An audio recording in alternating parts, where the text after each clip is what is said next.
Ketika Rasulullah mengikuti perang Fijar, Rasulullah masih berusia remaja dan belum menjadi nabi. Peperangan tersebut terjadi antara kabilah Quraisy dari Bani Kinanah melawan kabilah Qais dan Ailan. Karena adanya perselisihan yang kemudian memancing pertumpahan darah. Apa yang mendasari peperangan itu terjadi? Mengapa Rasulullah terlibat dalam peperangan itu? Pada video kali ini, kita akan membahas asal-usul terjadinya perang Fijar dan dampak Hizbul Fudul terhadap peperangan di masa itu.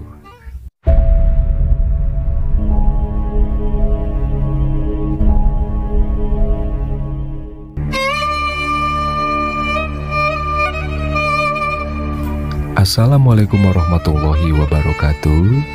Sahabat sebuah kisah yang dirahmati Allah, semoga saat ini engkau selalu dalam kondisi sehat dan bahagia.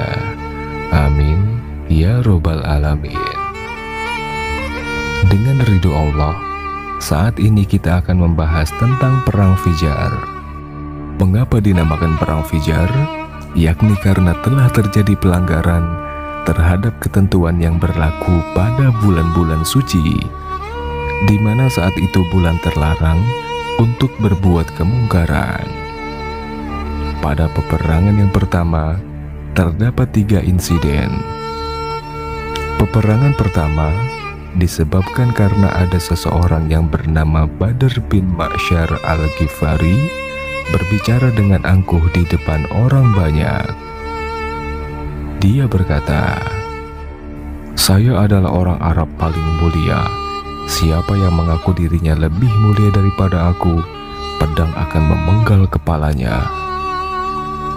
Karena merasa tertantang, Al-Ahmar bin Mazin dari Bani Nasr bin Muawiyah kemudian menghantam Badr bin Ma'syar al-Ghifari hingga lututnya patah. Maka peperangan antara dua pendukung pun pecah. Peperangan yang kedua, ada seorang perempuan dari Bani Amir yang mengalami pelecehan oleh pemuda Quraisy dari Bani Kinanah.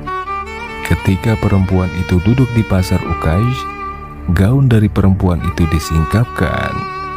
Perempuan itu sangat marah karena merasa dihina. Kemudian mengadukan penghinaan tersebut kepada Bani Amir, hingga akhirnya terjadilah pertumpahan darah. Tetapi berhasil didamaikan oleh Harb bin Umayyah. Peperangan yang ketiga disebabkan persoalan utang piutang. Saat itu, Bani Jasim bin Amir berhutang kepada Bani Kinanah. Karena ada indikasi Bani Jasim bin Amir tidak mau membayar, maka peperangan tidak bisa dihindari antara dua suku tersebut. Sahabat seiman, ada versi lain yang menyatakan bahwa perang Fijar dipicu oleh adanya pembunuhan yang dilakukan oleh Barod bin Qais dari Bani Kinanah. Dia telah membunuh Urwa ar-Rohal bin Utbah dari Bani Hawazin. Titik persoalannya hanya karena Barud merasa kesal ketika Urwa dipilih untuk memimpin kafilah dagang Nu'man bin Muntir yang kaya itu. Secara diam-diam, Barud mengikuti kafilah Urwa dari belakang, kemudian membunuh Urwa. Sebenarnya Barud bin Qais adalah seorang pemabuk. Karena dia merusak nama baik sukunya, dia diusir dan mendapat naungan dari suku lain. Tapi di sana, dia juga selalu mabuk dan membuat keonaran. Kemudian diusir lagi.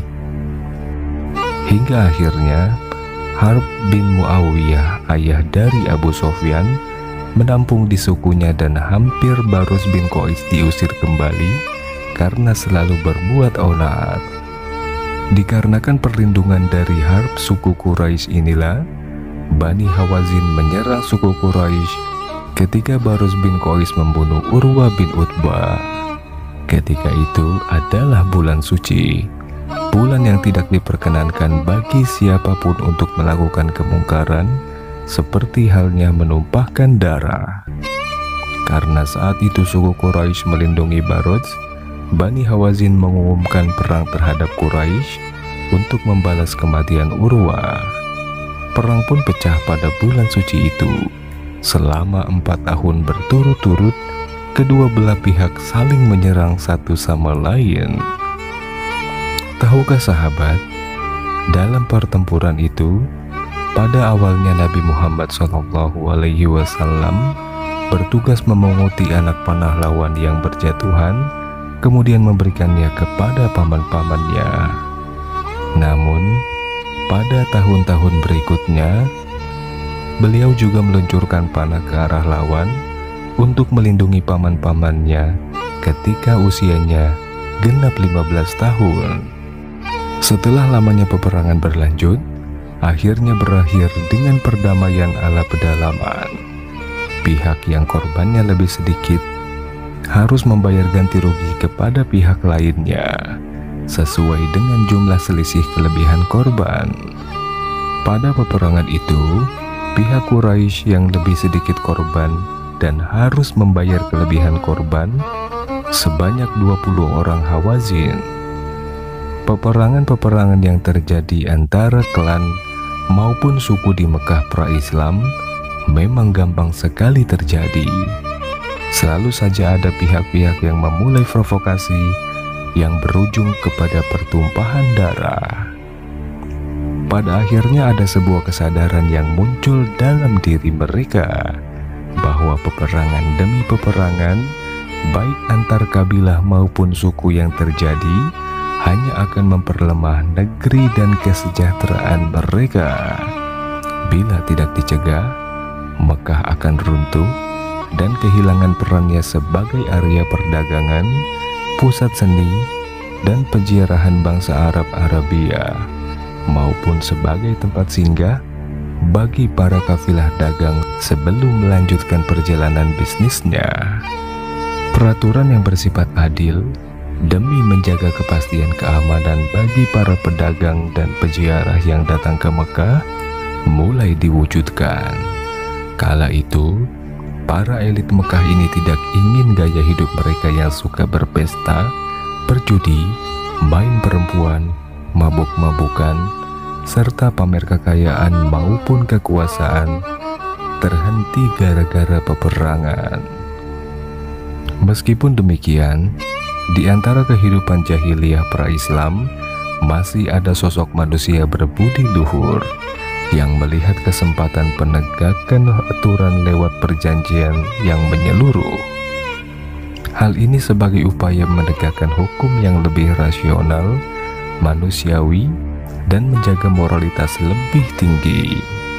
Peraturan itu datang dengan adanya Ililful Fudbul, yakni sumpah membentuk persekutuan sejumlah tokoh masyarakat untuk melawan pihak yang zalim dan membela pihak yang mazlum atau yang diperlakukan secara zalim.